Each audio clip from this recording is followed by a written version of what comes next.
Gaming and BS, episode 343, coming to you Monday, May 24th, 2021.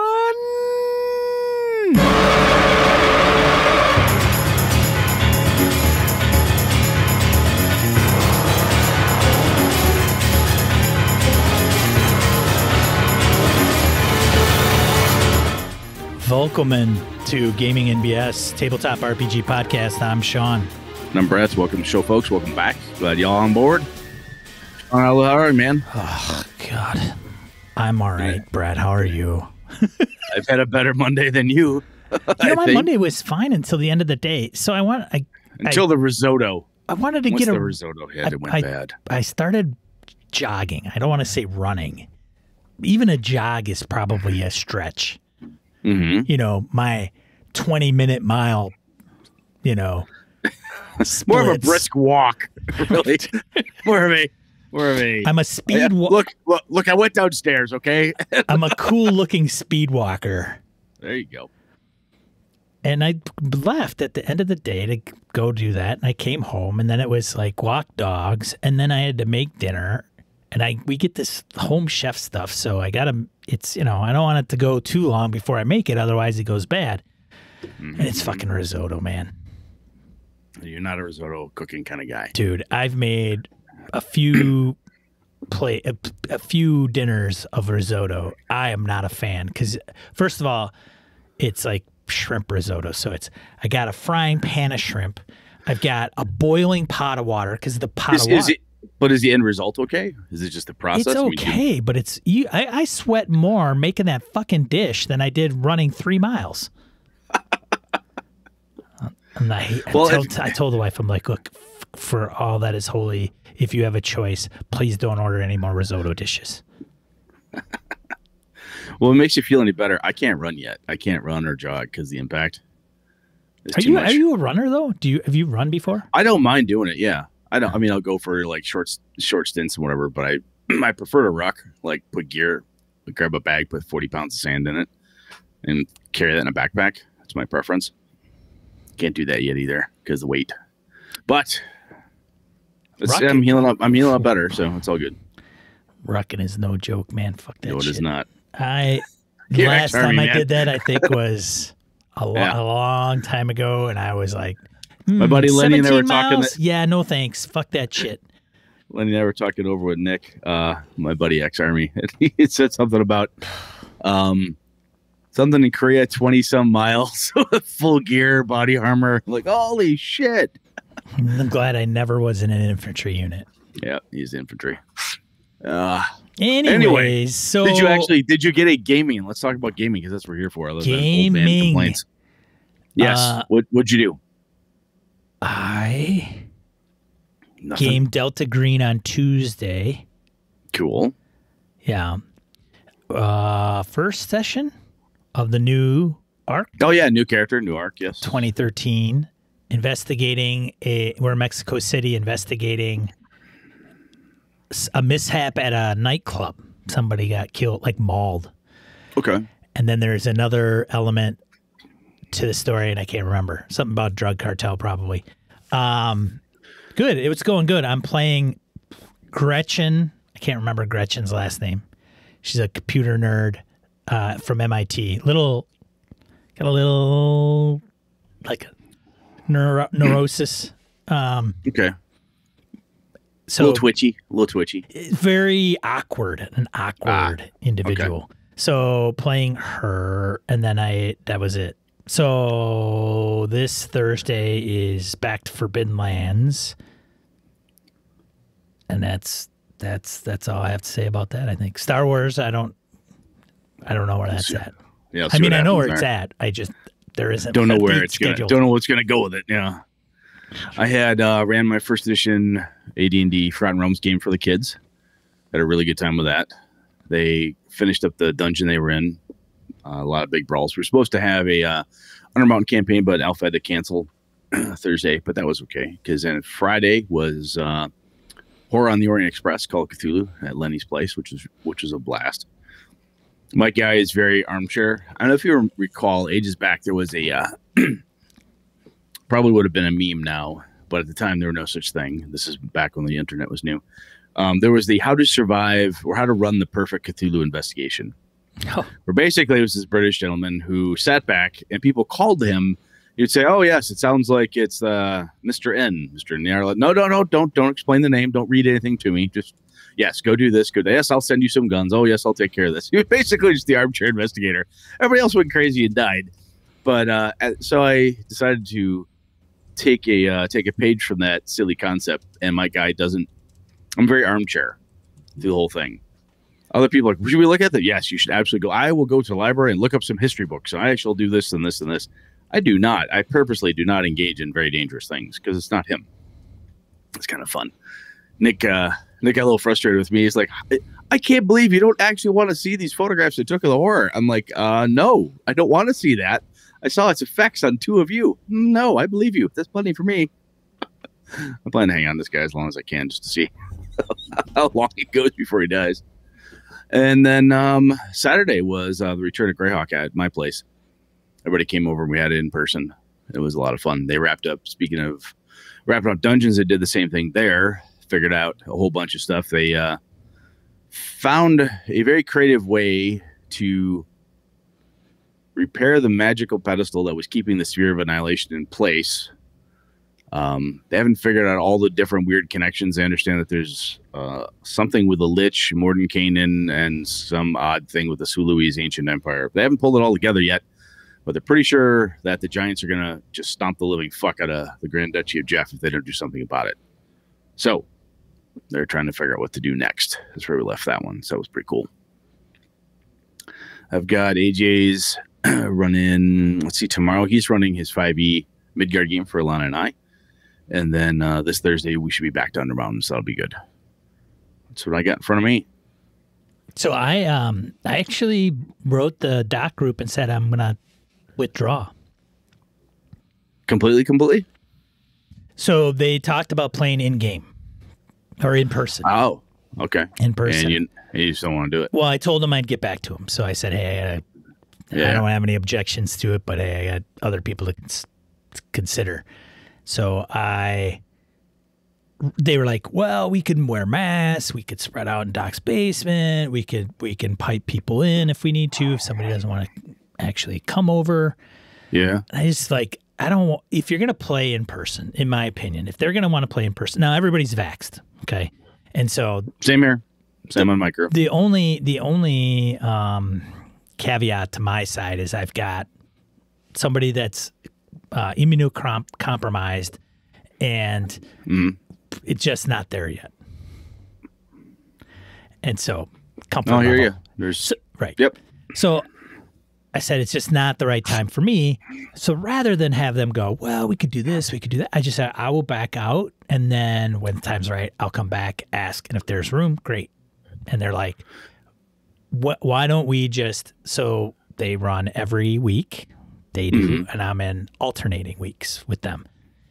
And so they said, no, we'll just keep it remote for now. We want the consensus is kind of like, we want Sean at the table, and we'll that's nice. Yeah. So I thought it was a very nice gesture and felt the love, if you will, and said, that's great. I just don't want you guys to make concessions, because if you're going to play in person, in my opinion, with those guys, I don't want to be the one to come in and say, okay, then everybody's got to wear a mask. And I mean, what's the point, right, at that point, to me? So I would just alleviate that kind of problem. But they're like, no, we'll finish out this storyline and we'll play Zoom, and then the other week when we play Stars Without Number, we'll be face-to-face, which I thought was interesting. So I thought, cool. Okay, great. That's nice of them. Yeah. And eventually it'll smooth out on the Sean end eventually. So. No, things will calm down. Yeah. No, it takes time though. So, yeah. But that was good. And yeah, that's, yeah. Because I play good Delta Green. That's why. Damn right you do. Damn it. But yeah, so I thought I'd share that. Cool. No, that's pretty nice, actually. Yeah, it was a very nice gesture. I did not because it could have been a lot like, oh, yeah. Okay, yeah, sounds good. See you later. Right. See you later. Bye. Yeah, it could have been. Yeah. Yeah. If they didn't want you there, you gave them an easy out. Yeah. and they didn't take it, which means they want you there. Right. Which I was a little surprised about, actually. And That was really nice of him. Yep. So I guess Delta Green continues. I'm reading Impossible Landscapes. Whew. Good stuff. Whew. It's good. I'm listening to an actual play too, because I'm like, I'm interested how these guys tackle this thing. It's good. Yeah. It's good actual play. I should probably put in links in the show notes. I think we might have promoted them before in the die roll, but worth bringing it back out. Yeah. Anyways. Well, so let's see. Speaking of games and such, GameholeCon, GameholeCon.com, if you haven't seen it yet, for 2021 is in person. It's a gaming event that'll be in Madison, Wisconsin. You can submit game events if you want to submit one under the Gaming BS banner. Sean and I are always, we appreciate you asking / telling us, hey, I want to do this. You don't necessarily need our permission per se. You're grown up. You're part of our community. And we trust you. What we like to be able to do though is if you say, hey, I'm going to run this game, this day, this time, as it gets closer and they start opening things up and saying, hey, what good games are there to run and so on. One of the things that Sean and I try to do in the forums or in Discord or even here on the show is we call out the games that BSers are running whenever we can to try to help fill up your table. So if possible, it's always great to just say, hey, I want to do this. Does that sound cool? And hell, I mean, if you're not sure if it sounds like a good idea or, hey, I want to try this thing at Gamehole, hit the forums, go to our Discord, and bring it up. We've got a great community of people that'll help you figure out ways, means, and options, and so on if you're not quite sure what to do or how to do it. But anyway, point being, if you want to run under our banner, that sounds great. We like to know so we can give you all the support you need to try to fill your table for you. So yep. I think we're going to have a couple of our moderators there. I think Eileen's going to show up. Laramie's going to be showing up for sure. Awesome. AWOL Trooper is making beer for GameholeCon currently right now, brewing the beer. Wow. Doing all the hops and the yeast and the beering and the beer, coming with the beering and putting the hops and everything together and doing the beering. So we're going to have to be there, Sean. We can't. There's no way we can bail now. Brett's been talking about bailing. He's like, I don't know. I might go find out if there's hunting somewhere. I might. You never know. No, I'm kidding. We got to talk about like event. I haven't submitted events yet because it was kind of like up in the air. But now it's like Mayor of Madison's like pulling the trigger. We can unmask, June 1st. Woo! Yeah, I think part of it was, quite frankly, until I want to see. I got vaccinated. You did. My whole family did. Blah blah blah. My kids are getting theirs. The second round next week. Anyway, point being is I want to kind of see how it went. And you and I have had ideas about things we could do together, separately, so on and so forth. And quite frankly, I was like, is it really going to happen, or is the rug going to get yanked out from underneath us at the last moment? Right. I don't know. Yeah. So cautiously optimistic, and now I'm becoming very optimistic / this is going to happen. So I feel more like, fuck, I should get my shit together and get some games running down there. So anyway, that'll happen. I did get my first, so I am a subscriber to Atlas Games.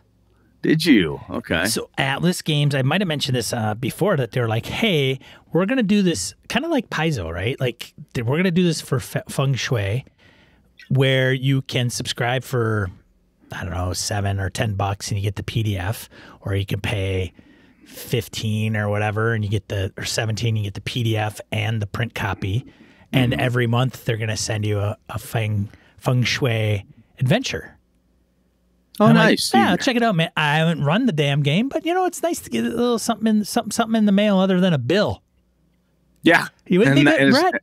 I'm absolutely with you. And it's also not like a huge outlay of cash. Right. Right. It was like you had to throw $100 at a Kickstarter to get that thing, Right. And this is 46 pages. Nice. Really well done. This is the giving them some love action movie adventure. It's a Burning Dragon. It's this sounds familiar. Maybe you could place this, Brett. I'll try. Lay it on me. Burning Dragon is a counterculture phenomenon held annually in the Gobi Desert. Interesting. A raw celebration of creative talent and Mongolian culture to forge the dragon, creating a temporary city dedicated to art, age-old athletic competitions, and extravagant performances. Sound familiar? A little bit. I just can't place it. It's burning something. This is burning dragon, but it's burning. It's burning bipeds. Burning bipeds. Burning bipeds. Yes, burning biped. Yeah. So there's something that happens there, and then, you know. So I don't know if I can run this thing in 4 hours, but we'll see. I don't know. Maybe I pick this one or I pick the next one, but I'll take a look at that and maybe nothing else is good. It's good fodder to get your head into what to do, how to do it, you know. Right. How do you set up a feng shui 2, not 1, 2 RPG scenario? So we'll see. I said this about Symbaroum, man. I really think the more I look at a new game, when I do choose to buy one and I'm reading it, I like looking at the pre-generated adventure. Even if I'm like, oh, well, I could see tweaking this or whatever, using it as the premise, the starting point. The first time I run that new system, it helps me keep my head in the system space, if you will, making sure I'm using the right mechanics. I'm not... because it references a lot of the right stuff. A really good pre-generated adventure in the example adventure sometimes. In my mind, a really good one hits the right high points of the system. You know, if it's a water, it has swimming rules. It has how to sail. It has here's a chase mechanic. Right. Here's a this. Here's a that, and helps me touch on all those right points. So cool, very nice. Yeah. So there you go. Cool, man. Anything else? No. All right, let's move over. Let's go to Random Encounter. Should be short. Random Encounter, a segment of the show where we field emails, voicemails, comments from social media. I did not do a due diligence for this week and kind of perusing our forums and feedback and emails and all this to put in a lot. In your defense, you were making risotto. Risotto, man. Fuck you, risotto. But I had a voicemail and I was like, okay. It was like long-time listener, first-time caller. And he's like, hey, this is... And I said, oh, shit, I got to play it. All right. So I don't know if you remember this guy. So we'll play it. Here we go. And it's a two-parter. The second part, like it cut him off. People, when you call our voicemail line, it's like 3 minutes tops, I think. So here we go. Be brief or be quick. Right. Brett and Sean, long-time listener, first-time caller, listening to Changing the RPG Setting. This is Tim Stone. Good friends with Roger Braslett. Going to name drop a little bit because I know that he's a regular Patreon supporter. Now I don't know if he needed to do that because we remember. Do you remember Tim? I remember Tim. From Google Plus. Absolutely. Yeah, I remember Tim from Google Plus. Timothy Stone. Yes. Yeah. Oh, that's awesome. Yeah. Very cool. Yeah. Who is he talking about though? Roger Braslett. Braslett. No, we know Roger. We're kidding. Love you. Go. I just want to say that I think you're hitting on all the right notes. I haven't finished listening to the podcast, but I'm driving home thinking, these guys have got it, I think, pretty much spot on. The canon, as most people, certainly most Greyhawk people would probably stress, is important. But I am now into, I think, a 4 or 5 year 5e campaign. Yes, I know it's your favorite game. But it is essentially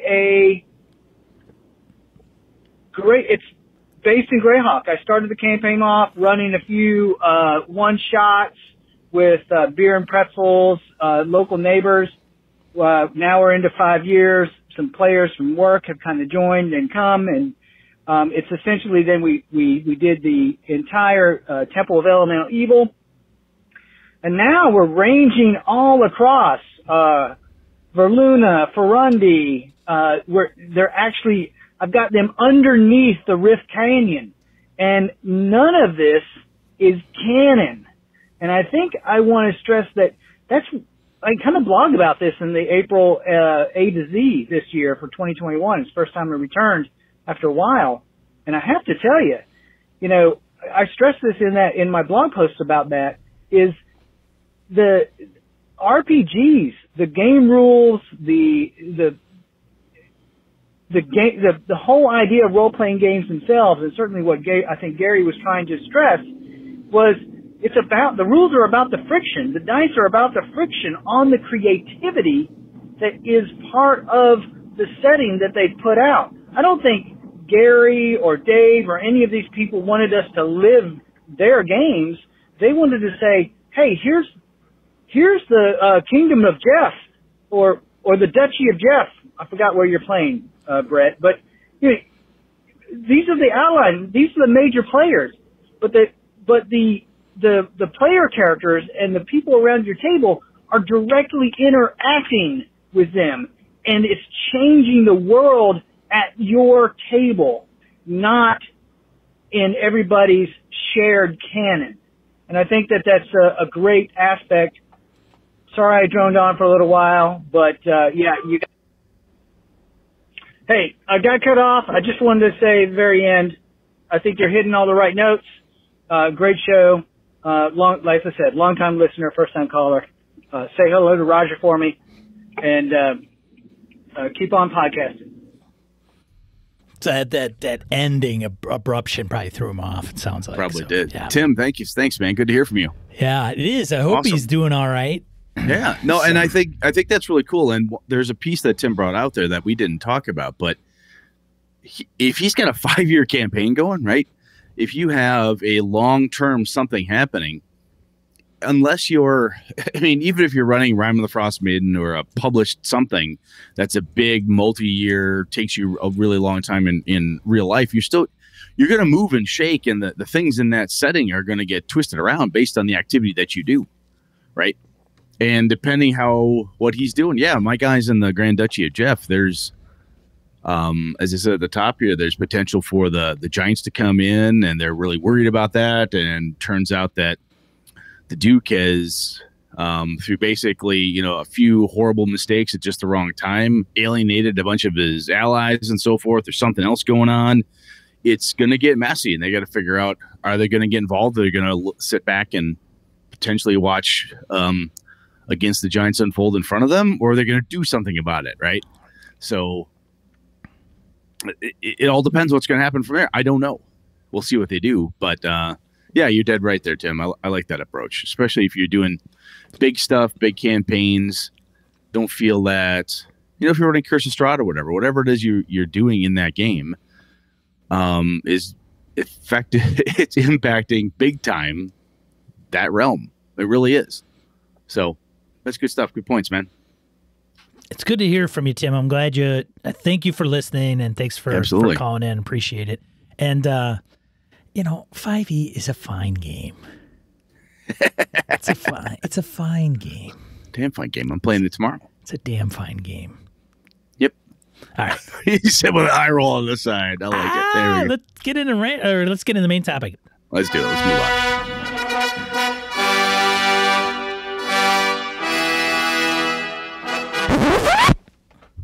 All right, Brett. You ready? Saturday I streamed, and I was like, all right, tune in Monday, 8 p.m.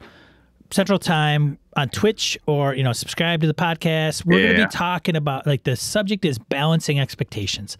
And then I read the email, and I'm like, Forum post. The forum post, yeah. And then I went, Then I went into burnout. So I'm like, just tune in. We're going to be talking about something. So what are we talking about, Brett? So Ray Otis had hit me up or hit us, I should say, you, me, and the BSers up in the forums. He was talking about, and this is different than expectation settings like we often talk about, your session 0, session 1, talk to your players type of thing. He's talking about, do we expect too much from role-playing games? His questions about balance, advice for listeners, personal experience, and finding balance in lives when it comes to RPGs, And what we're talking about here is, I'll pull some quotes from this, is, Ray says RPGs, they're a source of joy, friendship, creativity, relaxation, mental stimulation, and much more. They give us a reason to make it Friday or whatever night you game on, but for some of us, they can become an obsession and possibly a crutch.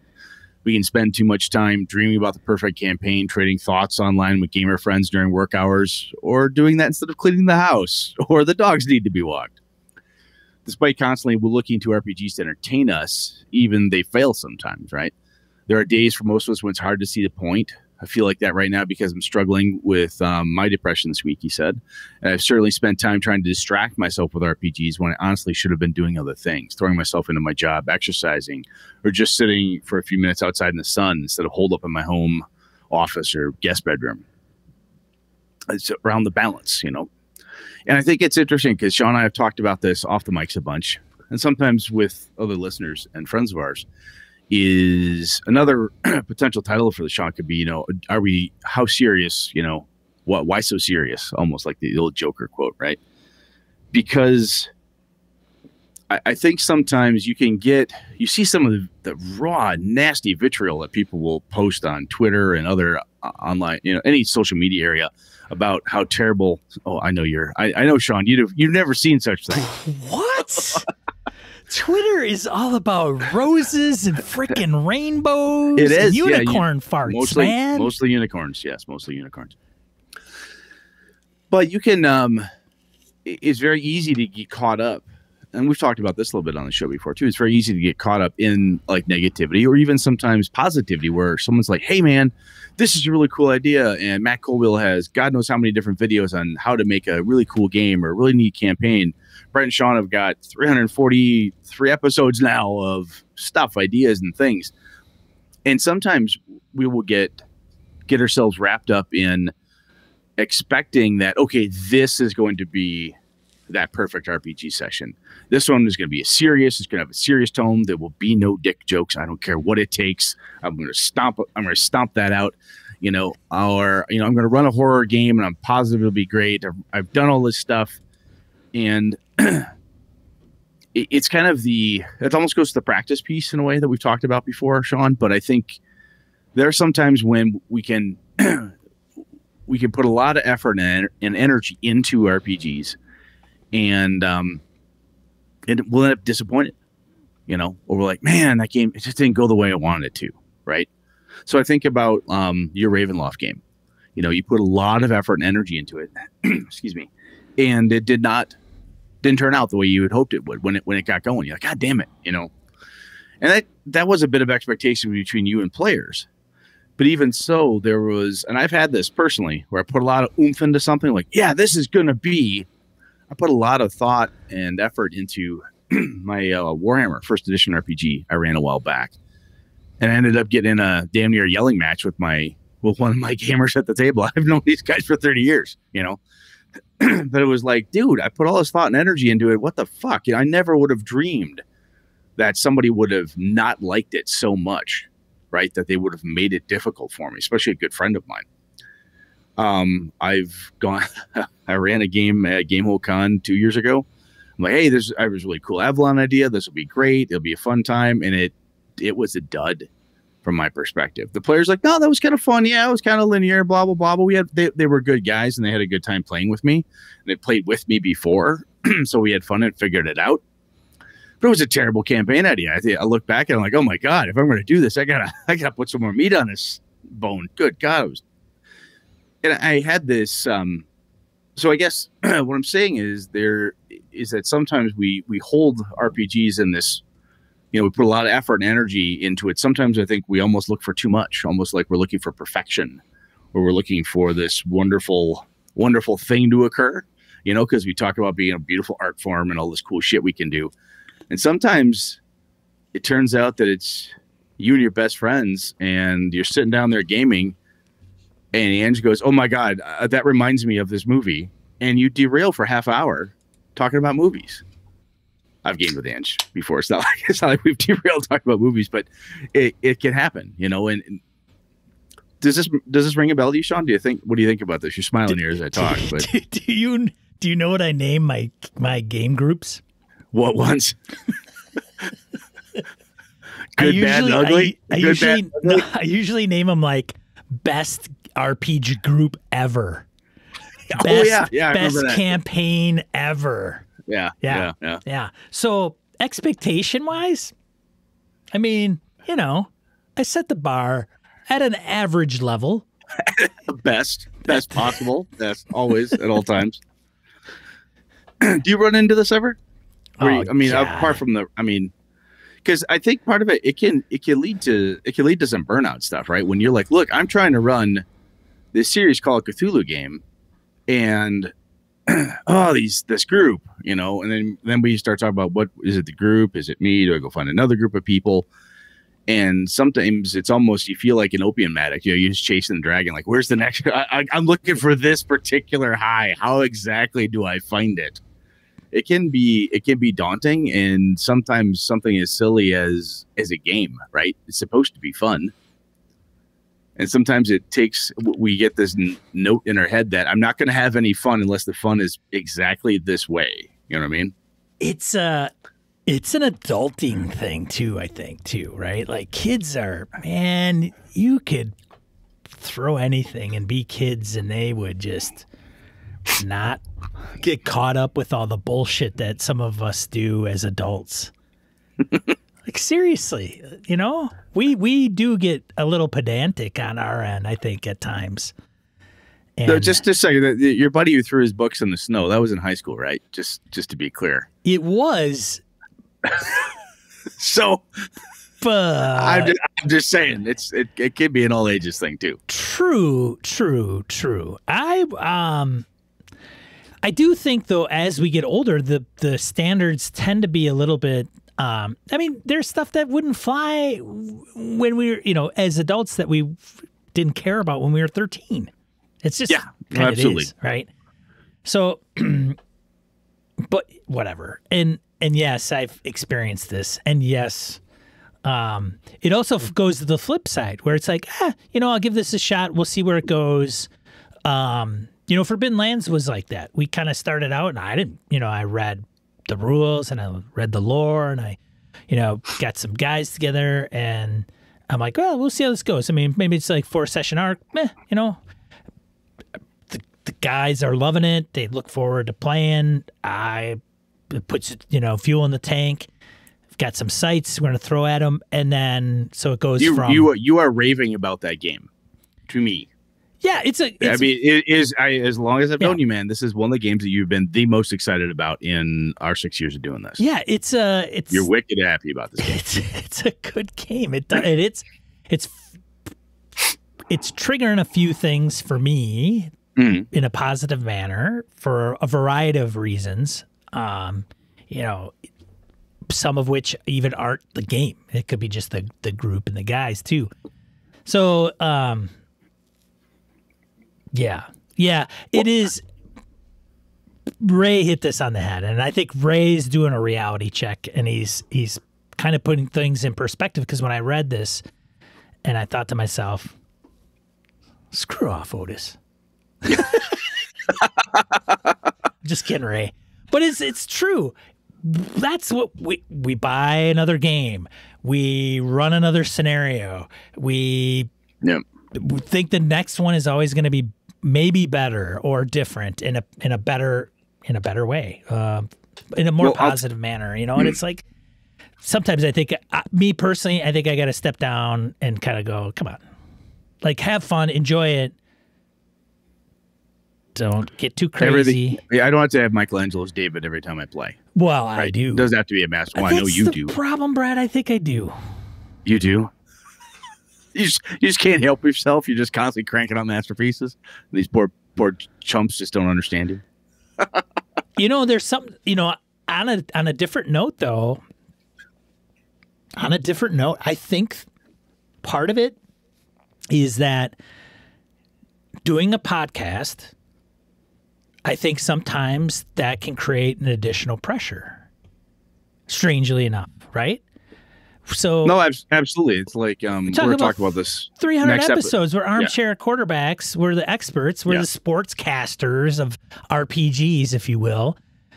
I don't want to run a shitty game. Like, it's Brett. It's funny because we laugh because we've played in games where people think that person who created the game or played with Gygax when, like, in the 70s and 80s, and they came up, and designed modules and wrote these scenarios. And this is going to be awesome. It's going to be fantastic. And then they run the game and it sucks ass.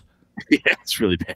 Well, I'll tell you, one of the pieces that Ray hit on here is, like, it can be sometimes RPGs fail us for whatever reason, right? And it can be a bummer / almost depressing.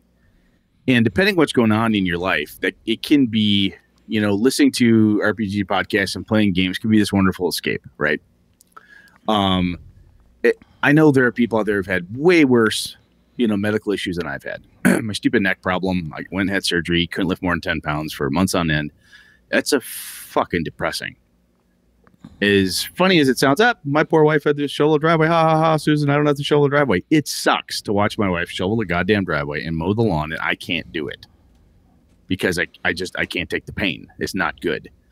It's fucking bummer because you feel like I should be able to help. I should be able to do something. I'm getting past all that now, and I've got, doctor says I'm good, blah, blah, blah. But if you take that and you look at RPGs, like, look, I'm trying to have fun here, and I just can't seem to be having any fun, for whatever the reason is. Sometimes we've had a number of different episodes like this one where we have a little introspection, try to figure out, what it is. But sometimes you are not having fun, and it can be a complete fucking bummer. And I think sometimes that's one of the things that drives folks to take breaks, drives them away from the hobby, because they start looking at it saying, is this juice worth the squeeze anymore? Right. I put in 10 hours of prep. I sat down. 3 of my friends didn't show up till a half hour in. Somebody left early, and that prick is always on his phone. Things start to annoy us. It can get bothersome and so forth. And it's very easy to say, we'll just go find a different group. Yeah, haha, Brett. Sean, that's cute. And we say that stuff because it's the obvious answer. Sometimes needs to be said, but it's not obviously easy to do, And we sit up here and we can bring up all kinds of topics and make them very flippantly say, hey, just do this or do that. And it's like, no, it's not always that easy. And no, it's not. Even if you took us our advice, it doesn't work all the time. And frankly, because Sean can't audit my game any more than I can audit his. We'll talk to each other back and forth like, man, I'm having this trouble with this thing. Hey, what do you think here? We'll banter back and forth. Every week after the show, we log off and we just shoot the shit for another hour or so because we're friends. And what's going on with your game? What's going on in mine? How's this? How's that? But sometimes there's shit, man, and if there's a problem in the game group, like, hey, we finally, I got to confront her. I got to confront him. I got to confront them. Oh, cripe. They're going to be pissed. All right, look, we can't have you doing this anymore. It's disruptive to the whole game. That person's angry. They say they're okay. Then you get a snarky email. Turns out they set up a whole forum conversation without you. Somebody set up a game from your game group, but they didn't invite you. Was it on purpose? Was it an oversight? All this shit. And it sounds, when we say it out loud to other people, we feel like I'm just being catty. I'm just being this stupid high school kid, Why is this? Why am I being this way? Why does this even bother me? Right. But it's supposed to be fun. We want to have fun with these people and so on. And anyway, where I'm getting at is that shit it can honestly be depressing. Oh, it could definitely take its toll for sure. Yeah. It can wear you down. And I don't mean depressing as in, clinical, so on and so forth. Plenty of people fight that, and I'm not disparaging. Right. I'm just saying depressing from a feeling like, oh my God, this game is becoming work. There's no payoff anymore. I put all this time in, and I feel like I'm watching the clock. Like if you've ever been to a convention, you've been at a shit game, and you don't want to get up and walk out, and you're like, well, I only got 2 hours left of this 4-hour session. Maybe I could kill my character and then leave. No, that'd be kind of a dick move. I think I'm gonna open that up at conventions from now on. That's a good point, Brett. I'm gonna have a mini session 0 at a con, and part of it's gonna be, look, if you think this sucks for any reason and you want to leave, just feel free, grab your things, pick them up, and just say that you're going to the bathroom indefinitely and never come back. And that's okay. I told you I did. I told you I did that, didn't I? That you did. That you left, or you told somebody? I left. Yeah, I left. Yeah, I packed after a series of horribly stupid, asinine things occurred. I just started packing my shit. It was a big table, and a kid sat next to me. Goes, "What are you doing?" I said, "Fuck this, I'm done." You told the kid, "Fuck this." And he looked at me, and I just packed up. I walked off. Should have looked at him like bogey or something. Like, hey, kid, I'm I was like, I think I was maybe 20, 22 at the time type of thing. And I'm over but getting a soda later and hear, hey, I should have left with you. It only got worse. Was it the kid? He bailed with me. That's like hilarious. 15 minutes later, he's like, fuck this. That guy's got the right idea. He should have probably hit you up for like a highball or something. Want to go grab a drink? Sounds good. Get a drink. Yeah, sounds good. But I think so where I'm going with all this is sometimes, though, we do need an actual break. And if you're playing RPGs, quite frankly, in my opinion anyway, if you're not having fun for whatever that reason is, it's okay to say, you know what, I don't want to play right now. You know, and sometimes the pressure to, if you're the game master, especially, and oftentimes we addressing game masters here, if everyone's looking at you like, well, they're the one that always runs the game. Hey, how come the new game isn't scheduled, Sean? Hey, Brett, when are we playing next? You know, and we can talk about pushing this shit off on our players. We can talk about blah, blah, blah. But this is often how, in my experience, how this functions. And sometimes that shit is very stressful. You're like, look, I run meetings 18 hours a day, 7 days a week. It feels like for work. For fuck's sake, somebody else make a decision here. I don't want to do this. Somebody help me. You know, the pressure to run the game can be a lot. I don't know what you've got going on. Sometimes the other players don't necessarily know what you got going on. Nobody knows what's going on sometimes. Yeah, Like absolutely not. Dynamic, no. Yeah. And it's not like you have to spill your guts and tell everybody. But honestly, there are times you can say, look, I need a break. And the pressure to not let people down, either as a player or as a game master, can also weigh on you heavily. Sure. And by saying not let you down is like, I can't not show up. I really don't like the game. I'm not having any fun. I have all these external pressures on me. But they're counting on me. But they're counting on me to be there. It is only once a week. And sometimes, though, that's just too much. And as a game master, like, well, if I'm not there, there's no fucking game. If nothing else, I think Sean and I are, you know, permission granted to you, dear listener. If you need that break time, please take the break time. Because this is an awesome hobby. We both believe it, otherwise we wouldn't be doing this for 340 some episodes. But sometimes you've got to take the break. And that break, do not let anybody, Sean and I've had this discussion many times. Somebody will say, Sean, how many years have you been gaming? Oh, I don't know if that's enough. You know, there's some fucked up street cred on gaming longer. Oh, right? Yes. My pal out there that thinks that you lose street cred if you haven't been gaming nonstop since you were born. Exactly. Those people. Yeah. So fuck that guy. Right. Fuck that guy in the ear with a crowbar. Right. No. If you need a break and that break takes you a year, because guess what? You took the time off. You got whatever it is that you needed to get done. And it took you a year. And sometimes getting what you need done is not only like your personal work life, your family, your emotional health, whatever that is. The other piece could be, I hate this fucking game group, is what I've realized. I have no fun with this pack of assholes. I'd prefer to go find a different group. It might take you a while to go find a different place to game or a different group to game with, right? And that's fine.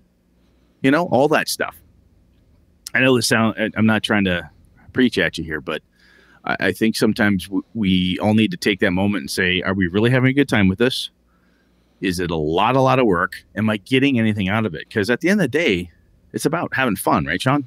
I mean, we got to have a good time with this. Otherwise, what the fuck's the point? You do. You have to. It has to be a fun time, and it has to be. Yes, it has to be fun. But you know, the thing with fun is that everybody has their own perspective of what fun is, and that is a complete it's. Rewind 300 episodes. What's fun to you is not always fun to the person across the table. And that's where you get into these weird dynamics. That's why RPGs, it's so funny. We get pegged as nerds and unsociable and, we're not self-aware and all this. And nothing could be sometimes farther from the truth. We were engaged in one of the most social activities I can think of. One of the most social hobbies, for sure. Yeah, hobbies, absolutely. Right? I think it's, and I'm sure there's a hobby out there that's more, somebody's doing freeform jazz, like, Brett, you're a fucking moron. I get it. But this is a group of 4 to however many people. They're all supposed to have an equally valid opinion about where the story goes. Right. It's tough. It's tough. Yeah. Yeah. I'm the nerd who wants, super tactical, story, but very, I want miniatures and moving around the table. Somebody else wants to be thespian actor at the table. And then the tactical person doesn't like the thespian one, always going off on this weird tirade of Shakespeare. We've been writing articles and talking about this shit since the hobby was invented. People started figuring out that not everybody likes to play the same way. Right. Sure. That's totally underscores what you're saying there. It's just a fact. Yeah. It's tough. Yeah. I don't want to play D&D. Somebody else wants to play this game, 10 candles or whatever. I mean, it's just all over the place. And it's no wonder that there's always this dialogue. There's no wonder hey, you know what we should do, Brett? What's that? We should start an RPG podcast to talk about all this bullshit. The other thing that I want to go back to what Ray had brought out. I think one of the things that's interesting too is sometimes we look at it and say, I need to do this thing. Sometimes that's I need to take a training class for work, or I should be studying, or I should be doing this thing or whatever. Oh, but I got a game. Oh, I got the game. Oh, it's kind of you know your life. You know what it is you're trying to accomplish and all that stuff. This is a hobby. It's a wonderful hobby, right? And yes, there are people out there who can make a living at their hobby. Good for them. That's great. If you're doing it and it's a hobby to you, that's awesome. You're having fun. But sometimes I know friends of mine that are incredible woodworkers. They're very good at painters. They're very good at all sorts of shit. But sometimes you're like, look, I didn't get to go to the wood shop for a month because I had this thing I had to do. It sucks. They're not a very good wood crafter then, because they took a break from wood crafting. They took a break. They suck. They totally suck. Because if they would have loved that, if they really loved woodworking, they would never take a break. Ever. But it's your daughter's birthday. Fuck that kid. It's game night. It's got to be a meme. I got to turn that into a meme. It's got to be a meme. Absolutely. Like asshole meme. But anyway, I guess kind of a short piece here. I just thought it was worth calling out, because we talk a lot about different ways to fix this, or hey, tweaking up game cosmologies and messing with settings and doing all this stuff. And if you listen to everything that Sean and I have said for 6 years, there's a lot of different things like, hey, this is really cool. Try this. Let us know what happens. Try this. Hey, you got a cool thing. Tell me about it. And I know sometimes it's easy to listen to stuff and go, boy, I really want to do that. Oh, I should try to do that. And sometimes we can kick ourselves in the ass and go, oh, I was listening to this show, or I saw this thing live. Matt Colville said this thing. Ken Hite said this cool. Oh, shit, I was going to try that, and I forgot. And we end up kicking ourselves. We're like, oh, my God, I suck. I forgot. I had this really cool idea, and I forgot. Or I tried this thing, and it just didn't work. And we just beat the shit out of ourselves for it. It's supposed to be fun. Right. And if it's not having fun because we are trying desperately to make something happen, it's just not happening.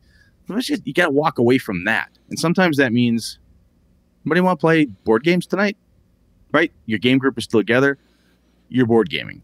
Or you know what? I can't seem to figure out how to get these knuckleheads to play Call of Cthulhu in any kind of serious manner. Let's just play another D&D game. Or you know what? I can't get people to play D&D because all they want to play is X. Fine. Sometimes what you got to do is you got to give a little bit. And remember that when are you having the most fun with this game group? And I can tell you right now myself, I had that with my home crew here. I tried a couple things. And I was getting madder and madder. I was getting angry about it and just pissy. And I'm like, why am I doing this? You know what? I'm trying to make this group play a way they don't play. I've known these guys for 30 years. What the fuck am I doing? Yeah.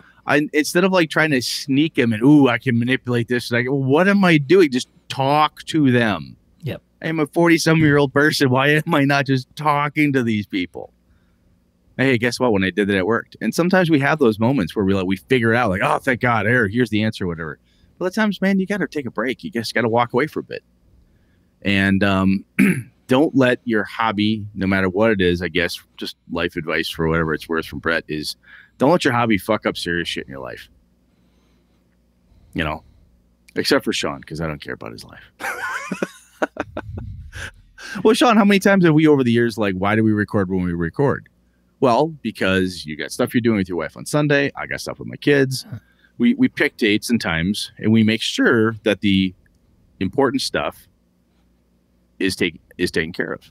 Yeah. Right. Yeah. Brett. Oh, for sure. Like Brett will hit me up and it's like, hey man, I gotta, I can't, I don't want to record Monday. Can we push it out or whatever? It's like, he's got something going on. Yeah, absolutely. Yep. Yeah, for sure.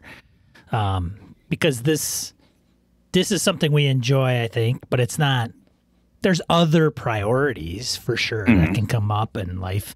I mean, Christ, you never know when you're going to get hit when you're riding a fucking motorcycle. You know, I mean. Yeah, and then you got to take a couple weeks off. And then you're in pain and, you're having, significant family member have surgery. I mean, come on. I don't know. Yeah, Jesus. Jeez. Sometimes that thing you need to take care of is that schoolwork, that work project, that shit at home, it needs to get done. And sometimes you got to walk away from the hobby for a little bit, and that's okay. And the other piece is just, sit back and ask yourself, am I still having fun in this hobby right now? If you're not, what the hell are you doing it for? Well, and if you're not, can you determine what it is that's not making it fun, even if it's self-reflection? Is it, just being honest and true to yourself? And if you can figure it out, great, because then you can make adjustments, and maybe it might take time to make those adjustments, finding a different group if that's necessary, finding a different game, whatever that is. Or maybe it's just a break, maybe maybe doing something different. So instead of doing 8 hours of prep, I'm kind of tired of doing that. I'm only going to do 2 hours of prep and see what happens. And maybe, you'd be surprised at just the minor change, how that helps. And sometimes it's a matter of taking the DM screen and passing it to the next person saying, I'm not running the next campaign. I need a break. I want to play. Right. Somebody else run the game. Right. Sometimes that's the big thing. It's like, look, I need a creative break. I just can't do it, for whatever. Because again, if it becomes a drag or if it's in your way or it becomes a chore, right, then we're losing the fun. And that's the main reason we're doing this shit. So I think we need another show on playing. Yeah. I think we need to address players. And this isn't players who only play. I'm talking about game masters that play, players that play, and how you can be, quote unquote, a good player. And I don't think it's hard, but I don't think some people think about it. I don't think they consciously come to the table and say, how can I be a good or better player? Like, I think they just, some do, but I think there's also those that show up and are like, all right, Brett, man, what are we doing? Me. Yeah. What's up? Yeah. Where did we leave off last time? Yeah, that person, yes. Come on, Brett. Talk to me. If I had a nickel. Talk to me, Brett. Yeah, I hear you. Hey, you got my character sheet? I don't have it. I forgot my dice. No pencil either. Yeah, stuff. Busy. Come on, help me out. Yes. That's not a bad one. I'm making a note right now. Yeah. How to be a good player, says Sean. How can you be a good player? It doesn't. That's going to be a whole nother topic. Like, if I start now, I'll never stop. So I'm going to just write that shit down. I got it. Wrote down. So anyway, man, I think we kind of hit that one. Freaking Ray, man.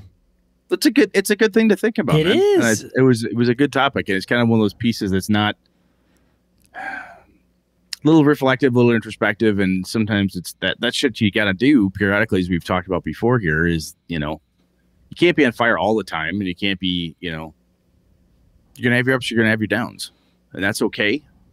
And acknowledging that stuff, and again, I would hate to see a BSer like walk away from the hobby because it's just no fun anymore. And the gaming sucks, and everyone's a douchebag, and blah blah blah, because we didn't say something like, "Hey, man, you can take a break. It's okay. Yeah. You can stop for a while. You can find a new game group. And sometimes the answer to finding a new game group, the easiest way to do it is the passive aggressive way. As much as this seems awkward, is like, look, I don't have time to play.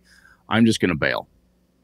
And we do that. And we're like, oh, what I really want to do is tell them I don't like playing with them and I want to go find a new group and I don't want to hurt feelings. So sometimes we do that stuff and that's okay. That's fine. But, take care of yourself, honestly, and if that taking care of yourself means, play lighter hearted games, right. Less than 20 hours a week prep and so on, and realize and allow yourself mistakes.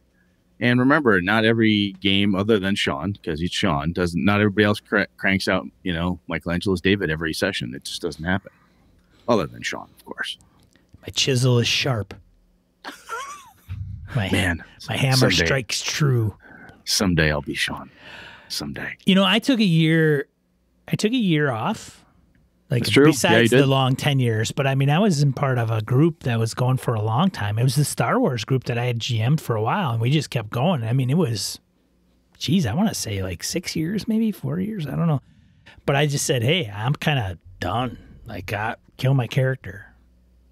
And Jam was like, what? I'm like, yeah, just kill my guy. It's good. It's all good. I had to take a break. I took a break for a year.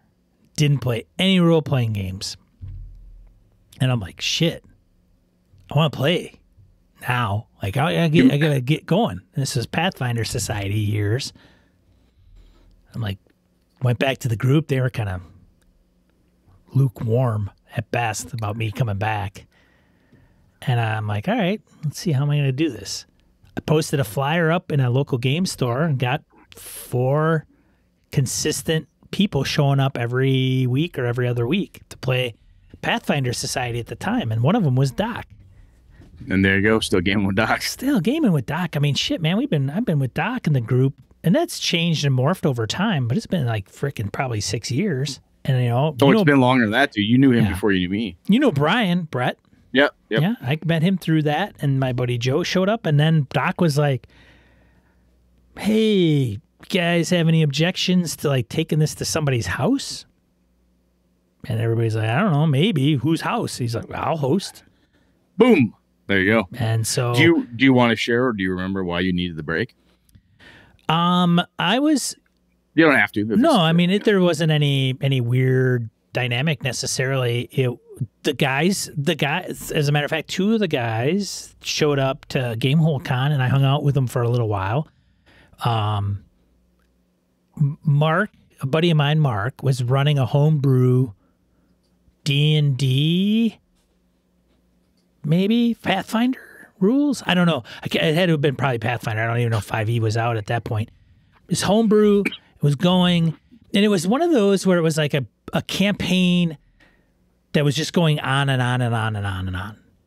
And it was very open world, and it was very discovery and different races, and everything was great. It was an interesting experience because you and I, Brett, talk about running a game in Greyhawk, Forgotten Realms, Aberon, blah, blah, blah. Yep. Players can pick up the manual and be like, read and absorb everything about Midgard and the governments and all that. And there's something to be said about running a published setting that has some certain things in place, whether it be races, species, government, politics, whatever groups. And then there's also something to be said on the flip side where you're like, I don't know anything about what Brett is going to run. He says he's got the Streets of Avalon thing. I don't know what the hell that's all about. He wants to bring it to the table. Let's try it. Sure.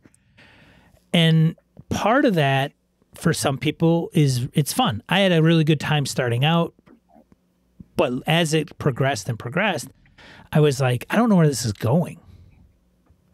So there wasn't any linear, it's not railroading, but going to a sandbox, a completely empty sandbox can be very, well, we got too many choices.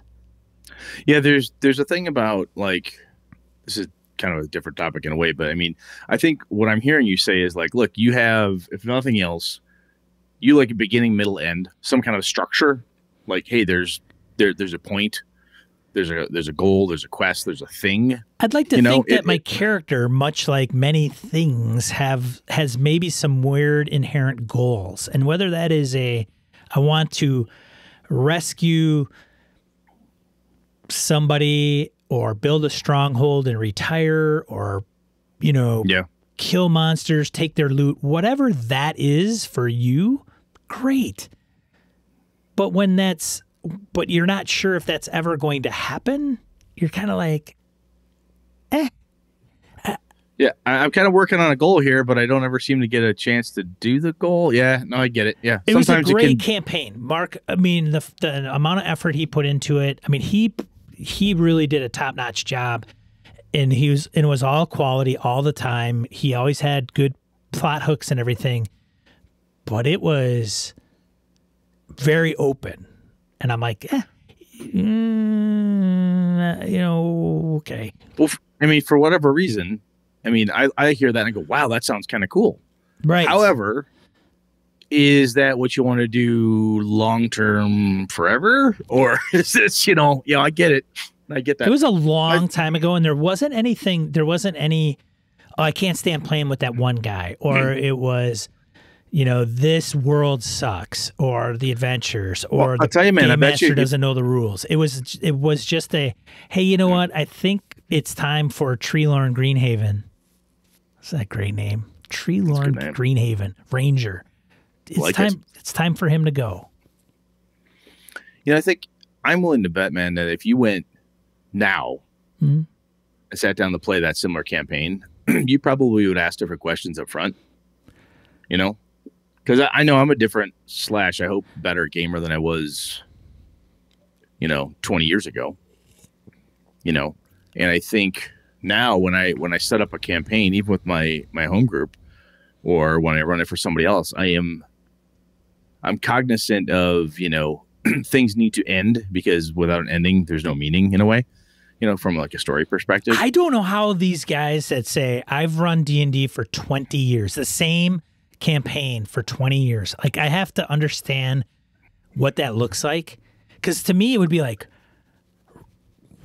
what? How the fuck? Yeah. Like, do I run the same character for 20 years? Holy shit. and that's a thing that if you're looking at, to go back to Ray's topic here, is like, if that's what's going on around you, like, I don't want to play Treelorn Greenhaven for 20 years. Right. I want to play some Call of Cthulhu. I want to do different stuff. I want to play other games. Or a different character. Yeah. Can we have a different campaign within the setting, which is kind of how I ran my World of Darkness stuff. I ran the overall Brett's World of Darkness for 15 years with multiple different story arcs and characters and stuff all made it possible. But yeah, that can easily be something like, I don't like this style of play. Thought I did for a while, but I'm done. And sometimes you need to walk away from that. That's legit.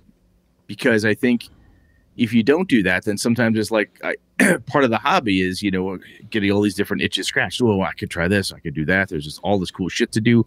And if you want to do that stuff, and you've got a group that's like, look, we play Pathfinder, and that's what we play. Okay. They're great for when you want to play Pathfinder, but if you're done with that and you want to try something different, sometimes you got to move on. Yeah, I have no idea what they're doing now. And now the group I know Mark has moved out to the West Coast, so physically they're not all in one location now.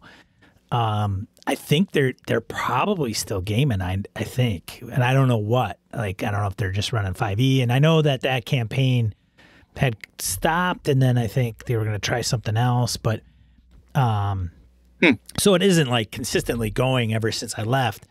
But and there was some other dynamics like that I had tried running a couple times and fizzled, and I think they were like, we're not going to roll the dice with Sean again because he's going to flake. Like, he'll start a game, and then it's going to go 3 sessions, and then he's going to go, I don't want to run this anymore. Let's play something else.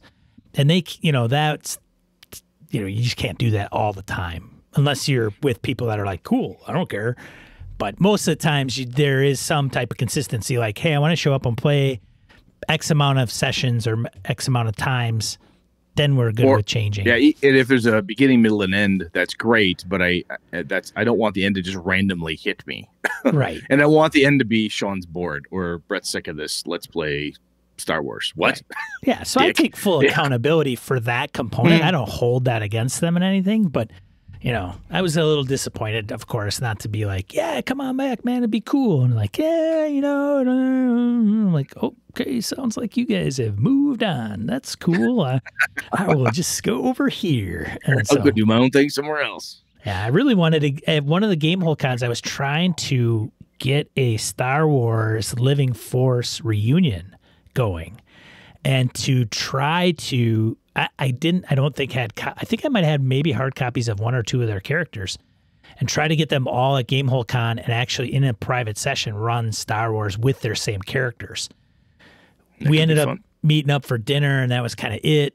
It was kind of weird, like, well, this guy can't show up and this guy can. And then we just got together and had a bite to eat and that was it. So, and I don't think I pushed it as hard as I probably needed to. Like, hey, you guys doing this? Or I'm serious. Another Sean Flake. Who knows?